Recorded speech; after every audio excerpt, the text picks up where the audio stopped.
नेहा एक अमीर परिवार की बहू थी, जबकि रवि एक छोटे से गांव का रहने वाला था। गरीबी और संघर्ष उसके जीवन का हिस्सा थे। जब उसे शहर में एक अमीर बंगले में नौकरी मिली तो यह उसके लिए एक नया मौका था। बंगले की मालकिन नेहा एक खूबसूरत और शिक्षित महिला थी। उनके पति विशाल बिजनेस के सिलसिले में ज्यादातर विदेश में ही रहते थे। रवि की जिम्मेदारी थी घर के रोजमर्रा के कामों का ध्यान रखना। शुरुआत में नेहा के लिए वह सिर्फ एक आम नौकर था, बेहद ईमानदार और मेहनती। मगर धीरे धीरे कुछ बदलने लगा। नेहा के पति का सालों साल विदेश में रहना उसे अंदर ही अंदर तोड़ रहा था। बाहर से वह सबके सामने खुश दिखती, लेकिन अंदर कहीं गहरी उदासी थी। उनके पास सब कुछ था, धन, वैभव, ऐशो आराम, मगर जो सबसे जरूरी था वह नहीं था सच्ची खुशी और अपनापन। रवि को ये समझ में आने लगा था, वह केवल अपने काम तक सीमित नहीं था, वह नेहा की उदासी को महसूस करने लगा था। एक दिन नेहा बहुत परेशान थी। उनका अकेलापन उनसे सहन नहीं हो रहा था। मैडम, आप ठीक नहीं लग रही हैं, रवि ने धीरे से कहा। नेहा ने पहली बार उसकी आंखों में देखा, वहां सिर्फ सहानुभूति नहीं थी, कुछ और भी था। एक गहरी चिंता, एक अनकही भावनात्मक डोर। धीरे धीरे नेहा और रवि के बीच औपचारिकता कम होने लगी। वह उससे बातें करने लगी, कभी कभी अपने बचपन की, कभी अपनी शादी की और कभी अपने सपनों की। रवि भी अपने गांव, अपने संघर्षों और अपनी महत्वाकांक्षाओं के बारे में बताने लगा। एक दिन बारिश बहुत तेज हो रही थी। नेहा बालकनी में खड़ी थी, अकेली और खोई हुई। रवि ने छाता लाकर उनके सिर पर रख दिया। आप भीग जाएंगी मैडम, उसने कहा। नेहा ने हल्की मुस्कान दी, कभी कभी भीग जाना अच्छा लगता है रवि।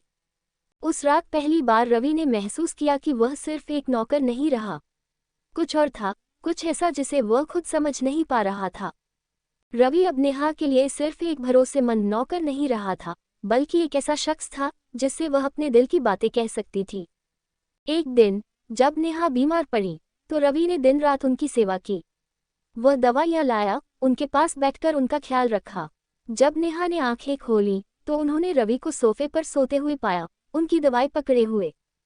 उनकी आंखों में आंसू आ गए। तुम इतना क्यों करते हो रवि?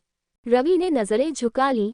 क्योंकि आप अकेली नहीं हैं मैडम, मैं हमेशा आपके साथ हूँ। इस वाक्य ने नेहा के दिल में हलचल मचा दी। नेहा और रवि दोनों को एहसास हो गया था कि वे एक दूसरे के बिना नहीं रह सकते।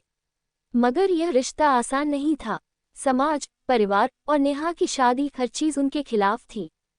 एक दिन नौकरानी रेखा ने उनकी नजदीकियों को देख लिया। जल्द ही घर में फुसफुसाहट शुरू हो गई। नेहा डर गई, लेकिन रवि ने उन्हें हिम्मत दी। अगर यह गलत है तो दिल क्यों मानने को तैयार नहीं नेहा जी? नेहा की आंखों में आंसू थे। पहली बार किसी ने उन्हें उनके नाम से पुकारा था और पहली बार किसी की बातों में उन्हें सच्चाई दिखी। नेहा अब और छिपकर नहीं रह सकती थी। उन्होंने अपने पति विशाल को बुलाया और उनसे कहा, मैं इस शादी में खुश नहीं हूँ, मैं तलाक चाहती हूँ। विशाल को झटका लगा, लेकिन उन्होंने भी माना कि वह खुद इस रिश्ते से खुश नहीं थे।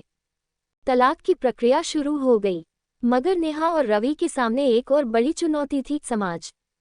लोग ताने मार रहे थे, मीडिया नेहा के खिलाफ थी, उनके परिवार ने उनसे नाता तोड़ लिया। लेकिन नेहा और रवि ने एक दूसरे का साथ नहीं छोड़ा। नेहा ने अपना घर छोड़ दिया और रवि के साथ एक नया जीवन शुरू किया। उन्होंने एक छोटा सा काफे खोला जहां दोनों मिलकर काम करने लगे। धीरे धीरे समाज की बातें खत्म होने लगीं। लोग उन्हें भूल गए, लेकिन उनकी मोहब्बत अमर रही। एक दिन रवि ने नेहा का हाथ थामा और कहा, मैं हमेशा कहता था ना, आप अकेली नहीं हैं।